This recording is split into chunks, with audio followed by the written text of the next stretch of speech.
से। तो फिलहाल अगर हम संधि की बात करें तो याद रखिएगा, दो वर्णों के मेल से होने वाले विकार या परिवर्तन को संधि कहते हैं। याद रहे, संधि क्या मानती है? संधि केवल वर्ण मानती है, जबकि समास क्या कहता है? जब दो शब्द मिलते हैं तब समास होता है। जब संधि क्या बोलती है? जब दो वर्ण मिलते हैं तब संधि होती है। फर्क है ना जमीन आसमान का। वर्ण अलग है, वर्णों से मिलकर शब्द बनते हैं, शब्दों से मिलकर वाक्य बनते हैं। मेरी बात समझ रहे ना? तो मेरी बात ध्यान रखना कि संधि दो वर्णों से मिलकर बनती है, यानी दो वर्ण होते हैं, और समास दो शब्द से मिलकर बनता है। फर्क है, दोनों में फर्क है ना, डिफरेंस है। तो बिल्कुल यही बताने के लिए हमने इस स्लाइड को लिया है। चैनल को सब्सक्राइब कर ले अगर आपको वाकई में एक सरकारी सीट चाहिए। हर बहन हर भाई को सैल्यूट करता हूं कि कहीं ना कहीं अगर आप यहां तक पहुंचे हो तो आप में जबरदस्त ज्ञान होगा। कभी भी अपने आप को कमतर मत आंकना, ठीक है ना? बार बार एग्जाम में, बड़े एग्जामों में पूछी जाती है, हो सकता है आपके एग्जाम में भी रख दी जाए। कहता ये किसने कहा था, यानी इसके अनुसार दो निर्दिष्ट अक्षरों के आसपास आने के कारण उनके मेल से जो विकार होता है उसे संधि कहते हैं। तो क्या कोई फर्क पड़ा? क्या कोई फर्क पड़ा? वर्ण को अक्षर कह सकते हैं। कितने अक्षर हैं? दो या दो से अधिक अक्षर हैं।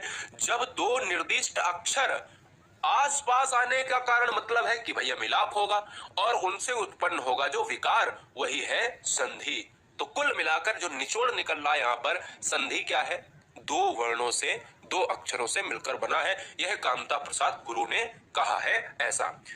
अब बात ये आती है कि संधि जो है, जो शब्द है ये संधि, ये आया कहां से है? ये जो संधि शब्द दिख रहा है आपको, ये आया कहां से? अच्छा, संधि का भी संधि होता है, संधि विच्छेद होता है। बोले सर कैसे? मैंने कहा संधि को जब ब्रेक करेंगे तो निकलेगा सम धन धी। शब्द का अर्थ होता है मेल या जोड़। अब क्लियर हुआ होगा, पूरी तरीके से जमीनी स्तर से उखाड़ दिया इस पॉइंट को, यानी रटना नहीं है। संधि बराबर समदंधी, इसका मतलब है मेल या जोड़। किसका मेल? दो निकटवर्ती वर्णों का मेल। जब भी निकटवर्ती वर्ण मिलेंगे या अक्षर मिलेंगे, उनसे उत्पन्न जो विकार होगा या परिवर्तन होगा, संधि कहलाएगा। कोई भूल जाए तो चुनौती देता हूं, कोई नहीं भूल सकता। जी हाँ, जैसे अगर बात करें उदाहरण के लिए, समधन तोष बराबर संतोष, देवधन इंद्र बराबर देवेंद्र, भानुधन उदय बराबर भानुदय। अभी केवल जान लो, अब मैं डिटेल में पढ़ूंगा इनको, जिससे एक एक बच्चा आधन ई आधन आ इनमें बहुत ज्यादा कंफ्यूज रहता है। उन चीजों को भी हम देख लेंगे, ठीक है? चलिए, अब देखिए, हमने अभी आपसे बोला है कि जो संधियां होती हैं वो किस तरीके से, क्या उनका अर्थ होता है, क्या चीजें हैं। अब बात आती है स्वर संधि। अगर देखा जाए संधि कितने प्रकार की हैं, अगर क्वेश्चन में यहां पर लिख लेना है, एक पॉइंट और यहां पर छूट गया है, लिख लेना है संधि कितने प्रकार की होती हैं। तो आपको याद रखना है संधि जो होती हैं वो तीन प्रकार की होती हैं। बोले कौन कौन सी? एक होती है क्या? एक होती है स्वर संधि, एक होती है व्यंजन संधि, और एक होती है विसर्ग संधि। इस तरीके से आपको तीन पॉइंट लिख लेने हैं। इन्हीं में हम स्वर संधि को सबसे पहले पढ़ेंगे, ठीक है ना? स्वर संधि क्या है? इन स्वर संधियों से इतने क्वेश्चन ट्रेंड होते हैं, पूरा ट्रिक से बताएंगे, एग्जाम हॉल में 1 नैनो सेकंड में आप पहचान लोगे। बोले कैसे? सुनिए, पहले स्वर संधि को जान लेते हैं। अभी तक मैंने ये जाना था कि संधि क्या है, तो आपने कहा दो निकटवर्ती वर्णों के मिलाप से जो विकार उत्पन्न होता है वो संधि कहलाता है। समधन धी बराबर संधि। अब बात आती है स्वर संधि क्या है। अभी तो केवल संधि देखा था, अब बात आती है ये स्वर संधि क्या है। तो स्वर संधि भैया है दो स्वरों के मेल से जो विकार उत्पन्न होता है वो स्वर संधि कहलाता है। कई बार क्वेश्चन में ये पूछा गया है कि स्वर संधि कितने प्रकार की होती है। और दूसरा क्वेश्चन क्या पूछा था? दूसरा क्वेश्चन ये पूछा है कि संधि कितने प्रकार की होती है। गाइस, जब संधि कितने प्रकार की होती है तो आंसर जाएगा 3, स्वर व्यंजन विसर्ग। जब क्वेश्चन आए स्वर संधि कितने प्रकार की होती है तो आंसर जाएगा 5। ये याद रखना, दोनों में फर्क है, जमीन आसमान का फर्क है। यह बात याद रखना, उतना ही फर्क है जितना बाप और बेटे में फर्क है, क्योंकि स्वर संधि के 5 भेद हैं, केवल संधि के 3 भेद हैं। क्लियर है? जी हाँ। अब वो 5 भेद हैं वो मुझे पढ़ने पड़ेंगे। कौन कौन से हैं? स्वर संधि के अगर 5 भेद हैं तो वो कौन कौन से हैं? तो जरा जान लीजिएगा। एक है आपका दीर्घ संधि, उसके बाद है गुण संधि, उसके बाद है वृद्धि संधि, उसके बाद है यण संधि और उसके बाद है आयाति संधि।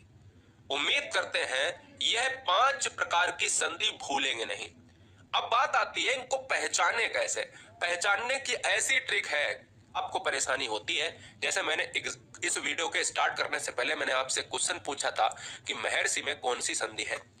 बहुत सारे बच्चों ने बता भी दिया था और बहुत सारे बच्चों को पता भी नहीं था।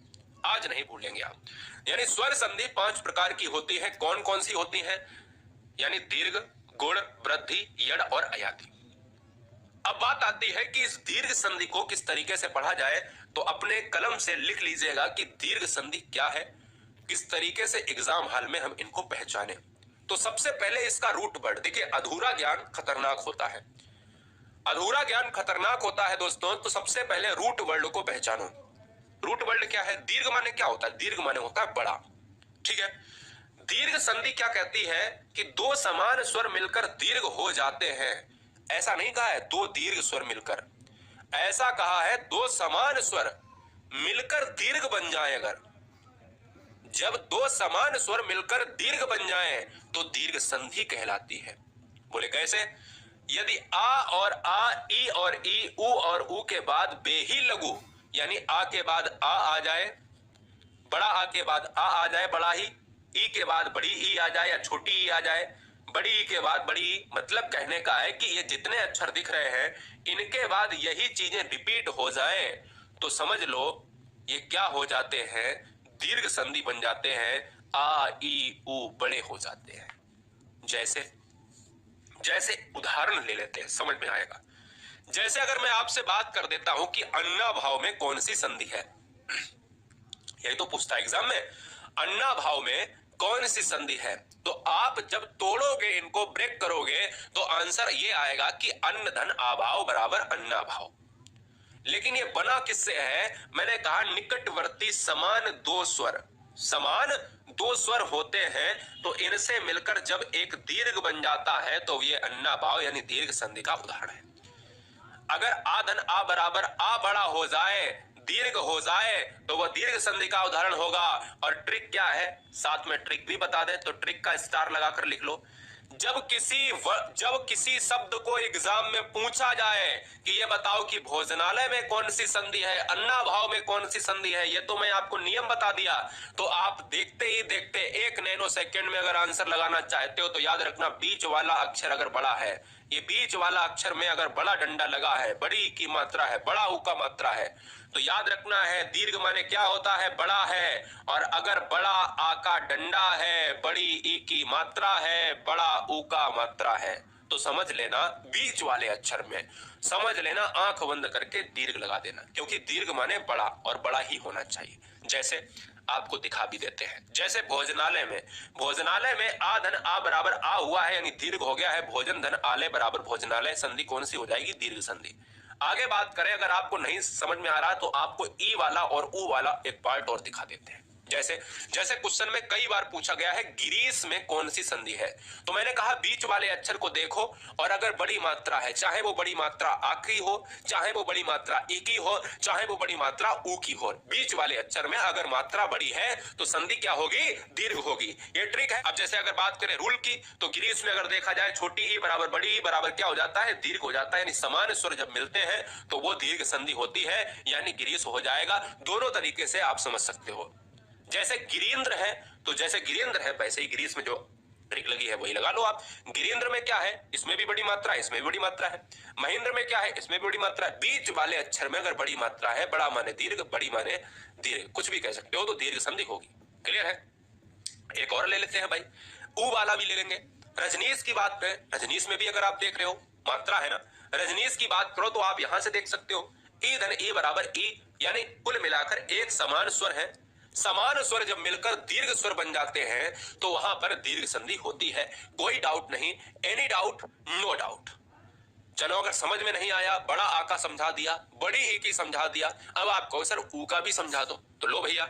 यानी अगर बीच वाले अक्षर में ऊ आ रहा है, बड़े ऊ की मात्रा है, तो समझ लेना वो संधि भी क्या होगा, बड़ा का मतलब दीर्घ, इतना याद रखना है। बड़ा का मतलब दीर्घ है। अगर ऊ धन ऊ समान स्वर है और समान स्वर है एक दीर्घ स्वर बन जाता है, तो समझ लेना वो क्या हो जाएगा, वह दीर्घ संधि हो जाएगी। तो कुल मिलाकर दोस्तों ये दीर्घ संधि के उदाहरण है। कुल मिलाकर ये सारे हमने जो उदाहरण दिए हैं वो दीर्घ संधि के उदाहरण हैं। यानी जब दो समान स्वर मिलते हैं आपस में तो दीर्घ संधि होते हैं। मेरी बात समझे? कोई डाउट? दोनों तरीके से हमने क्या रूल बताया है, जहां चाहे आप एग्जाम हॉल में नियम लगा लो, दो समान स्वर मिल जाए और दीर्घ स्वर बन जाता है तो दीर्घ संधि होगा। और दूसरी वाली ट्रिक हमारी लगा लो, बीच वाले अक्षर में अगर बड़ा आ का डंडा है, बड़ी ई की मात्रा है या बड़ा ऊ का मात्रा है तो वहां पर दीर्घ संधि लगा सकते हो। अब बात आती है जो बहुत इंपॉर्टेंट है एग्जाम पॉइंट ऑफ व्यू से, गुण संधि। काफी बार यहीं से क्वेश्चन आता है। गुण संधि से जो क्वेश्चन आता है, ये क्वेश्चन क्या था? क्वेश्चन ये था कि महर्षि में कौन सी संधि है। अब सबसे पहले मैं आपको यहां पर रूल बता देता हूं। गुण संधि का जो रूल है वो क्या है, यदि आ या और बड़ा आ के बाद ई या और ई, ऊ या और बड़ा ऊ और री आए तो दोनों मिलकर क्रमशः ए और अर हो जाते हैं। यानी कहीं अगर आपको अर मिल जाए, कहीं भी अगर आपको संधि विच्छेद में अर मिल जाए तो वो पक्का गुण संधि होगा। कहीं आपको अगर री मिल जाए तो वो पक्का गुण संधि होगा। यहीं से क्वेश्चन हमेशा बनता है और आगे भी एग्जाम में आएगा, कई बार बनता है। अभी तक तो जितने एग्जाम हुए हैं यहीं से क्वेश्चन बना है। आप देख लो प्रीवियस ईयर पेपर उठा के, और बच्चा कंफ्यूज हो जाता है। सुनिएगा किस तरीके से, मैं ट्रिक भी बता दूंगा, अपनी वाली ट्रिक भी बता दूंगा। गुण संधि है ना, गुण संधि ये कहता है कि समान स्वर ना हो, ठीक है ना। जैसे आधन आ आता था समान थे, लेकिन यहां पर असमान है। आधन ई बराबर ए बन जाए तो देवेंद्र हो जाता है। जब ए बनेगा तो देवेंद्र में ए की मात्रा आ जाएगी। आधन ई बराबर ए बन जाएगा तो गणेश हो जाएगा, क्योंकि मात्रा क्या है, ए की आ जाएगी। ट्रिक क्या है? ट्रिक ये है, जब गुण संधि, मैंने आपसे दीर्घ वाला ट्रिक बहुत अच्छे से बता दिया। गुण संधि में अगर मात्रा ए की है, देखिए मैंने अभी ऊपर बताया था कि गिरीश में संधि बीच वाले अक्षर में बड़ी मात्रा होने के कारण बड़ा का मतलब होता है दीर्घ होता है, तो दीर्घ हो गई। और गिरीश की जगह अगर महेश ले लेता हूं मैं, महेश में क्या है, बड़े बीच ही वाले अक्षर को देखना है। हर संधि में बीच वाले अक्षर को देखना है। बीच वाले अक्षर में अगर ए की मात्रा है, यानी डंडे के ऊपर ए है, यानी कोई भी अक्षर हो दुनिया का, उसमें अगर ऊपर एक मात्रा है तो समझ लो ये गुण संधि होगी। कोई भी ले लेना, जैसे जैसे देवेंद्र एक मात्रा, जैसे गणेश एक मात्रा, जैसे रमेश एक मात्रा, जैसे मुनेश एक मात्रा, जैसे महेश एक मात्रा, जैसे राकेश एक मात्रा। मेरी बात समझे ना, डंडे के इस डंडे के ऊपर अगर एक मात्रा है, ये वाली ये वाली ये वाली ये वाली, तो समझ लेना गुण संधि होगा। यह धुआंधार ट्रिक लगा लेना, गलत नहीं होगा। चलो आगे बात कर लेते हैं गुण में। जहां से क्वेश्चन बनता है यही 3 से क्वेश्चन बनेगा। 3 से क्वेश्चन क्या बनेगा, जब भी गंगोर्मी आ जाए, जब भी ये तुमको ऋषि दिख जाए तो तुरंत आप महर्षि, चाहे गंगोर्मी चाहे देवर्षि, कुछ भी आपको मिल जाए तुरंत गुण संधि मार देना। अगर आपको री मिल जाए, मेरी बात समझ रहे ना, क्योंकि ये सभी अर निकालते हैं, अर निकालते हैं और अर वाले सभी वर्ड हमेशा गुण संधि होते हैं। ये बात दिमाग में फीड कर लेना, गलत नहीं होना चाहिए। नहीं सर आंसर की आप मिलाओ और आपको सर जी गलत हो गया गलती से, फिर मैं आपको यहीं से स्क्रीनशॉट दिखाऊंगा कि मैंने तो पढ़ाया था। चलिए अब बात आती है तीसरे फैक्ट पर, वृद्धि संधि। जब आ या बड़ा आ, जब छोटा आ या बड़ा आ के बाद छोटा ए या बड़ा ए आता है और इनके मेल से बड़ा ए बन जाए, यदि ओ बन जाए, यदि औ बन जाए। मैं ट्रिक भी बताऊंगा, आप परेशान ना हो, अभी तो केवल रूल बता रहा हूं। तो समझ लो यह क्या हो जाता है, बड़ा औ हो जाता है। इतना सिंपल है वृद्धि संधि। आप कहोगे सर दीर्घ गुण वृद्धि कुछ है ही नहीं। बोले सर कैसे? मैंने कहा उदाहरण देखो, ट्रिक लिखते जाना, केवल ट्रिक लिखते जाना। पहचानने की ट्रिक लगा लो और आगे स्टार लगा लो और पहचानने की ट्रिक लिख लो, 2-3 उदाहरण लिख लो। वृद्धि संधि को पहचानने, अभी मैंने ऊपर क्या बताया, मैंने कहा गुण संधि में आंख बंद करके ये देखो कि डंडे के ऊपर बीच वाले अक्षर में एक मात्रा है तो आप लगा दो, राकेश है तो एक मात्रा है तो आप क्या लगा दो, लगा दो, कोई दिक्कत। अब कह रहा है गुण में चलो एक मात्रा थी डंडे के ऊपर तो ये गुण हो गया, लेकिन वृद्धि जैसे ही आई तो वृद्धि का मतलब है एक मात्रा और बढ़ा दे। वृद्धि का मतलब क्या होता है, बढ़ना। वृद्धि का मतलब होता है बढ़ना, बीच वाले अक्षर में एक मात्रा और बढ़ा दी तो ये हो गई भैया वृद्धि। क्लियर? यानी कुल मिलाकर कह रहा हूं मैं कि अगर बीच वाले अक्षर में, अगर बीच वाले अक्षर में आपका दो मात्राएं हैं तो फिर क्या होगा, आपका दो मात्राएं हैं तो समझ लो दुनिया की हर संधि क्या होगी, वृद्धि संधि होगी। क्लियर है? बोले कैसे? मैंने कहा एक एक, मैंने कहा परमेश्वर, मैंने कहा सदैव, इनके बीच अक्षर में देखो बड़े ए के यानी दो मात्राएं हैं, डंडे की बात कर रही हैं। चाहे वो अ की दोनों मात्राएं हो, चाहे वो क्या ए की दोनों मात्राएं हो, ये फर्क नहीं पड़ता। मात्रा डंडे के ऊपर अगर एक होगी तो वो गुण होगी जैसे राकेश, और मात्रा अगर डंडे के ऊपर दो होगी तो वो वृद्धि होगी जैसे सदैव, परमेश्वर, एक एक। क्लियर है? यानी नीचे वाले को गोली मार दो, ये मात्राएं देखा करो, नीचे वाले को गोली मारो, मात्राएं देखो, नीचे वाले को गोली मारो, मात्राएं देखो, कभी भूलोगे नहीं। यड़ संधि की बात करें, यड़ संधि क्या है? यदि ई धन या, यानी ई या फिर बड़ी ई, यदि छोटी ई या बड़ी ई, छोटा ऊ या बड़ा ऊ तथा री के बाद कोई भिन्न स्वर आए, ये तो बहुत सिंपल है। बोले सर कैसे? तो यहां पर कह रहा है छोटी ई और बड़ी ई हो जाता है। यार देखो सिंपल सी बात करें, यड़ संधि लिखो और नीचे क्या लिखो, आप ट्रिक लिखो फटाफट। नीचे लिखो ट्रिक। ट्रिक में क्या लिखना है, एक अक्षर लिखना है या, एक रा, एक ला और एक बा। ये चार वर्ड लिखने हैं, यारा लावा, जिनको आप अंतः स्तः व्यंजन कहते हो। यड़ संधि में आपको ट्रिक लिखनी है या रा ला वा, ट्रिक लगा के डैश में ये चार वर्ड लिख लेने हैं।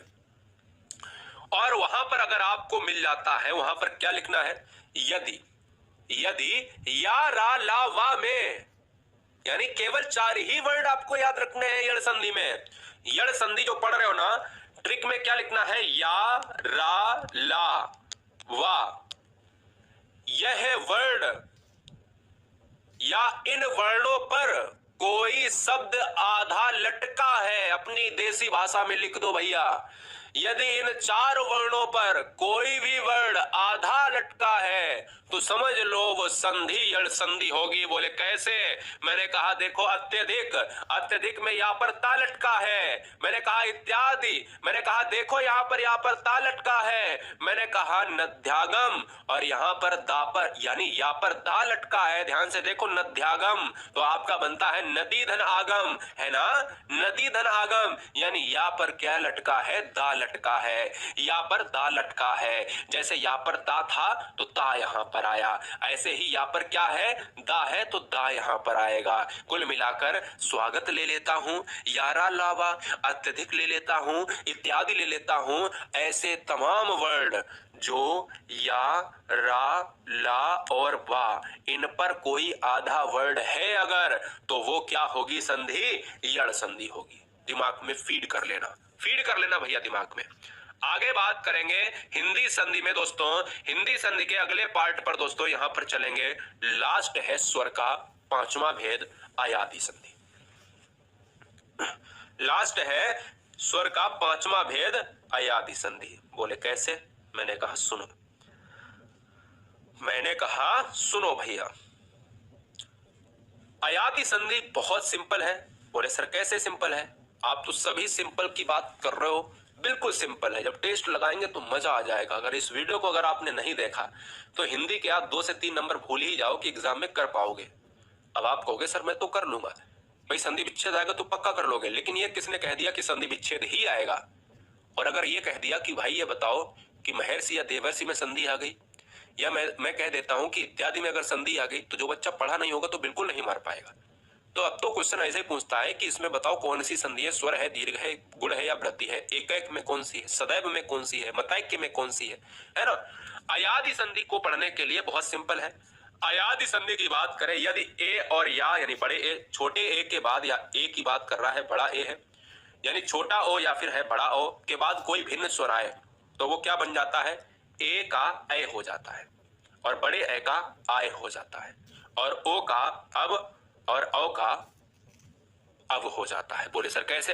अगर ये चीजें आपको बिल्कुल नहीं पल्ले पड़ रही हैं तो समझो, नीचे लिख दो ट्रिक। अयादि संधि के नीचे लिखो ट्रिक कैसे पहचाने, तो सुनिएगा। अयादि संधि में आपको अय आय अब अगर ये सारी चीजें आती हैं तो वो कभी क्या होंगी, सभी क्या होंगी, अयादि संधि होंगी। बोले सर कैसे?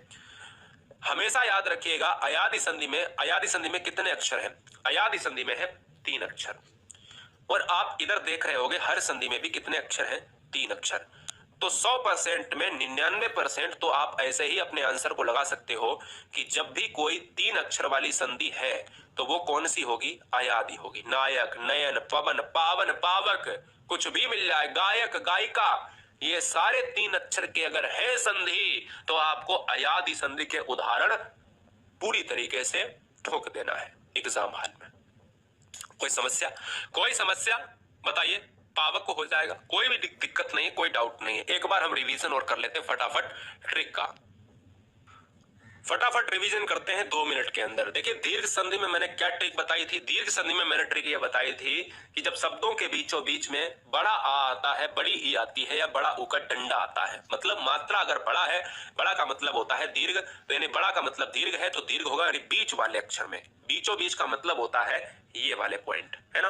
तो देखिएगा देवानंद की बात करें तो यहाँ पर देवानंद में क्या है, देवानंद में आपका बड़ा डंडा है यानी बड़ा आका हो गया तो ये वाला हो गया, बड़ी ई की मात्रा है बीच वाले अक्षर में तो ये हो गया, और बड़ा ऊ का है तो ये हो गया। ऐसे बहुत सारे शब्द है, जैसे जैसे धर्मार्थ बीच में डंडा है बड़ा, स्वार्थी बड़ा है, देवार्चना वापर बड़ा है, परीक्षार्थी छापर बड़ा है, सीमान, दिशांतर, मुनीन्द्र, कपीन्द्र, गिरीश, लक्ष्मीक्षा, योगीश्वर, भूष्मा, वधूर्म या फिर वधोपकार।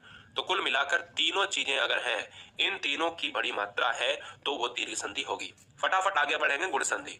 गुण संधि में मैंने क्या बताया था, अगर एक के ऊपर एक डंडा है, मतलब डंडे के ऊपर एक ही मात्रा है तो वो क्या होगी, अगर एक मात्रा है तो वो होगी गुण संधि। और गुण संधि के लिए हमने एग्जाम्पल लिए है सुरेंद्र सहोदर देवर्षि। देवर्षि को कभी याद नहीं, या मतलब कभी भूलना नहीं है, क्योंकि ये हमेशा पूछा जाता है। मैंने अपने वीडियो स्टार्टिंग में भी ये कहा था कि देवर्षि और महर्षि नाम लिए थे, याद रखना है। तो जब भी बात आती है शब्दों के बीचों बीच में अगर ए की मात्रा अगर आ जाती है या ओ की मात्रा आ जाती है, ये कोई जरूरी नहीं है कि एक ही मात्रा है। मैंने कहा डंडे के ऊपर अगर एक मात्रा है तो वो एक ही भी हो सकती है या वो ओ की भी हो सकती है। तो मेरा मतलब ये है कि बीच वाले अक्षर में सुरेंद्र है, ओ की मात्रा या एक ही मात्रा, सहोदर है, ओ की मात्रा या एक ही मात्रा, देवर्षि है जो अर निकालता है ना, अर निकालता है। अर और ऋषि वाले सभी शब्द क्या होंगे, गुण संधि होंगे। अन्य एग्जाम्पल क्या हो सकते हैं, सोमेश, कमलेश, रमेंद्र, महेंद्र, उमेश, राकेश, बीरोचित, परोपकार, जलोर्मी, महोदय, महोत्सव, देवर्षि। या तो एक ही मात्रा है या तो ओ की मात्रा है, मात्रा क्या होनी चाहिए, एक होगी तो गुण संधि होगी। आगे बात करें यण संधि। यण संधि देखिएगा ट्रिक क्या है, ट्रिक यह है कि शब्दों के बीचों बीच में यावा की बात करें या फिर यारा लावा की बात करें, या अंतःस्था व्यंजन में आप सभी जानते हो कि अगर उन पर कोई भी शब्द आधा लटका हुआ है तो वो यण संधि होंगे, चाहे अत्याचार हो, चाहे इत्यादि हो, चाहे अव्यय हो, चाहे फिर मतैक्य हो। अगर आधा वर्ड यारा लावा पर है तो वो क्या होगा, वो होगा यण संधि। एग्जाम्पल के लिए और ले लेते हैं, अभ्यास में कौन सी है, यण है क्योंकि यहाँ पर आधा शब्द लटका है। स्वागत में यण संधि है क्योंकि वहां पर आधा लटका है। पित्रादेश में पित्र यानी रा पर आधा लटका है, ध्यान से देखो, पितृधन आदेश।